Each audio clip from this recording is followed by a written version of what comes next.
Today, I'm gonna be giving you the new top 5 best guns to be using in Black Ops 6 right now after the Season 5 update. These loadouts should help you get higher kill games, nukes, and just overall dominate lobbies. Real quick, do yourselves a favor. Click that thumbs up button for some nuke luck in your next game of BO6. And with all that being said, man, let's get into the first loadout.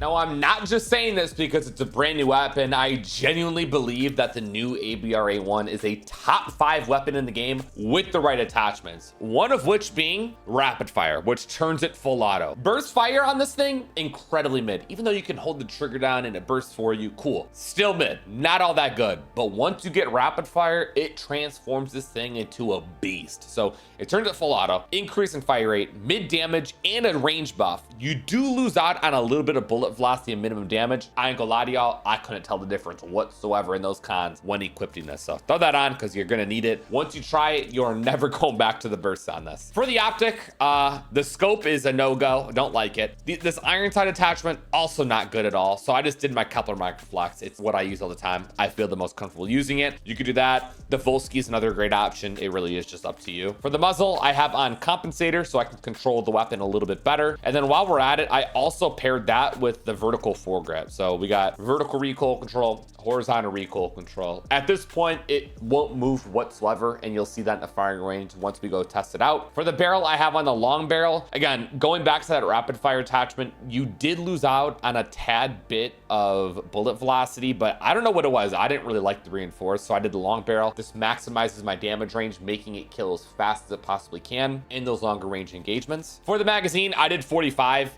Going back to rapid fire again, it makes this weapon so much stronger and a lot more dominant to the point where you could take out so many enemies with the 45. If you're in 10v10 or you just want a bigger mag, you can do the 60. Just keep in mind you're going to lose out on like sprint to fire and aimed on sight, which kind of sucks. So I did the 45. That's what I enjoyed using. For the comb, I have ergonomic riser. We get slide of fire speed, so the weapon will just be up faster after sliding, which is great, and aimed on sight to be a little bit more quick and snappy. And then finally, I have on the infiltrator pad where you get aim walking movement speed. It just makes harder for the enemy to land shots on you. On this weapon, it really feels like you're gliding. So this is my 8 attachment build. If you don't want to do 8 attachments, I would recommend taking off infiltrator pad, ergonomic riser, and vertical foregrip. So this is probably the 5 attachment build I would go with, and I'll just show you what it looks like in the firing range real quick.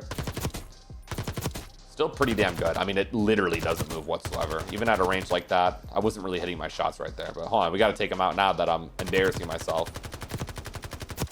See, it's still good down there, but let's try 8 attachments now. All right, I'm back with my 8 attachment build. And again, that vertical foregrip makes a world of a difference. I mean, you see how much easier it was to take that last guy out? I'm telling you, 8 attachments is the way to go on this thing.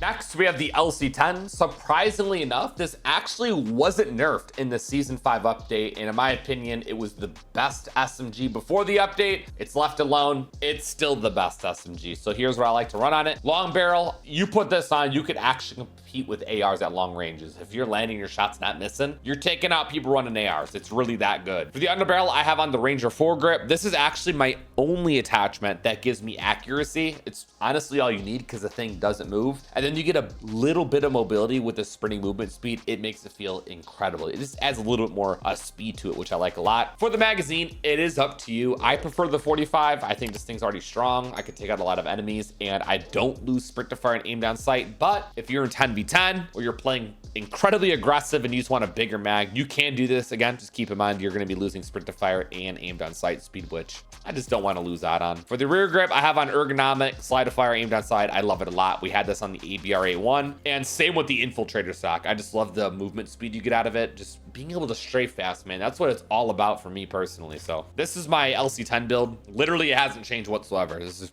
like the best build you can make for it. Firing range time, I mean, the thing doesn't move. Look at the strafing out of this. You don't get it like this with any other stock. So there it is. I mean, it's still so good. I'm surprised it left it alone in... Like, look at the range down there, dude. Are you kidding me? Why am I landing my shots like that? Look at this. Ready?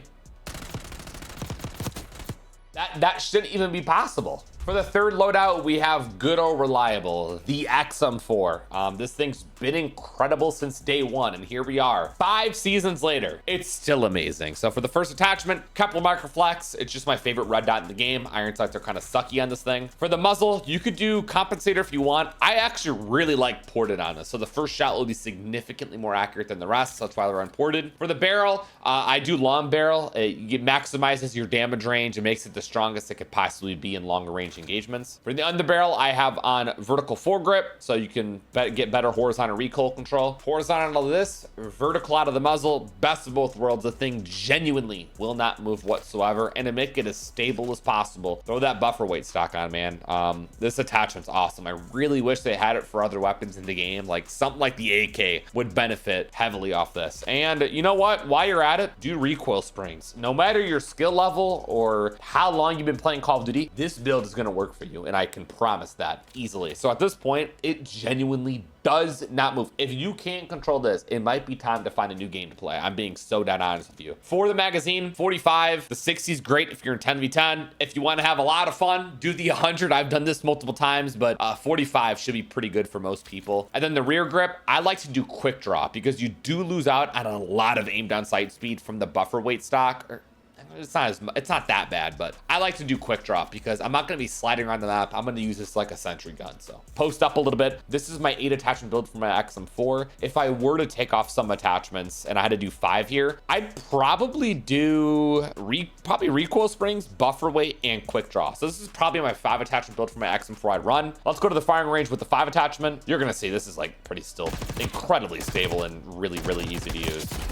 Still really, really good. I don't think it's as accurate as I wish it was, but maybe that's because I'm so used to running that buffer weight stock on it, but it's still really, really nice. And now let's put on the 8 attachments. All right, here we are with the 8 attachments. And I mean, dude, you see how straight that shoots? It quite literally does not move. Run that back again right here. The guy in the furthest right here, watch. Case closed. Throw the XM4 on. Loadout number 4, it's not an assault rifle, but it is. That being the SWAT 556. More specifically, the GRAW conversion kit for this thing. I love the GRAW a lot. Anytime I'm doing a hand cam, I'm using the GRAW for a reason because the thing doesn't move. It's easy to use. It's super strong. It's very reliable. I love this thing a lot. This reminds me of the XM4 because it's incredibly reliable no matter your play style or how much experience you have in Call of Duty. So this gives you, it turns into the GRAW essentially. You get movement speed and a bunch of recoil control, so that's really dope. You get a better magazine for it, which you should throw on. So you have a 50 here. You get recoil stabilization, take out a lot of enemies, weapon stable. W. For the muzzle, I really like to make this feel like the GRAW, so I throw on the monolithic suppressor. You get bullet velocity and damage range, which you need because there's not a barrel option for it. So this kind of makes up for the barrel because you're getting what you would out of a barrel, like bullet velocity and damage range. Next, I like to throw on the vertical foregrip.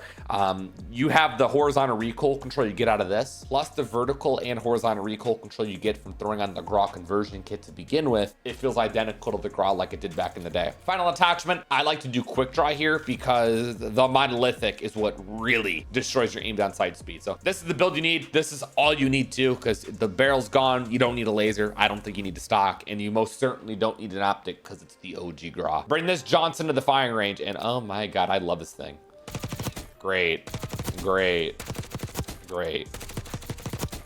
Incredible. Now imagine me taking out that last target with like a compensator on it, because you could swap it out for it and it would be even more accurate. For our 5th and final loadout, we have the C9. Now this is actually the new close range meta in Warzone because they did nerf the LC10 in Warzone, and this was banned like a season or 2 ago in multiplayer ranked play because of how dominant this is. It has to be in the top 5 because of how good it is. Now there's a few builds I'm going to give you here. First is the multiplayer build that I like to run a lot. Compensator for vertical recoil control. I got the reinforced barrel for bullet velocity and damage range. I think it definitely needs a little bit help in the bullet velocity category. That's why I threw it on. I like to throw on the ergonomic grip, slide to fire, aimed on sight. We had it on a few other builds, and same with the infiltrator stock. And then the final attachment I do here is Ranger foregrip. So this is like the pro build that people were using in ranked play before it got removed, and I actually do enjoy using it like this in regular multiplayer. I don't think it needs a magazine if you're landing your shots. So you'll see Doesn't move at all. The strafe speed on this too is absolutely excellent. Like, look at this. This looks insane. People are going to be missing their shots on you. And even at a range like that, incredibly stable. Now, there are a few other builds you could do here. So if you're playing Warzone or you just want a bigger magazine, you're more than welcome to go ahead and take off Ranger foregrip and compensator. Do a bigger mag, whether it's extended mag 1 or 2 if you're in Warzone. I like extended mag 1. And then the final attachment I do here when I can't run the Ranger foregrip and the compensator is I do recoil springs. So this will give you a bigger magazine while keeping the weapon incredibly stable. So you'll see it's still very, very manageable to control. And even at that target down there,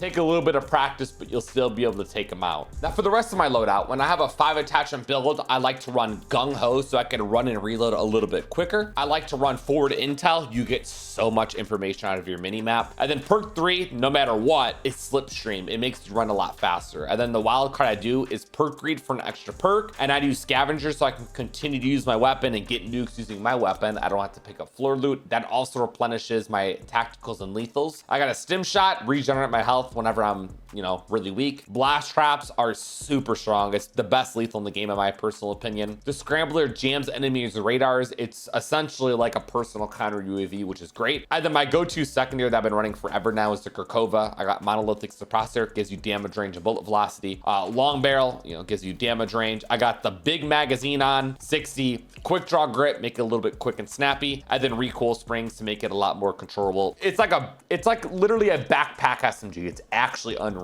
And then when I'm running an 8 attachment build, I run gunfighter because you literally need to, so you can have 3 extra attachments. And then the perks I go with are scavenger still. I do hunter's instinct for perk 2. After I get a kill, my mini map will point me in the direction of the next enemy, and then I keep slipstream on. And as you can see, both these builds, I keep enforcer, and I think enforcer is a necessity because after you get a kill, this is granted to you. After every kill, you get movement speed and health regen, which is great. So you can run a little bit quicker, get out of the way of any trouble you're in, and your health will come back even faster. This keeps you alive a lot longer. I can't play this game without enforcer and pubs. It's actually really, really good. So hope you guys enjoyed. If there's any loadouts or weapons I missed out on that you think should have been in this, sound off in the comments. But that's gonna wrap today's video, man. Hope you guys enjoyed. Make sure you subscribe and turn notifications on so you can see my next upload tomorrow. But that's gonna wrap it up. I'll see you in the next one. You guys all stay safe. Have a great day and I'm out. Doses.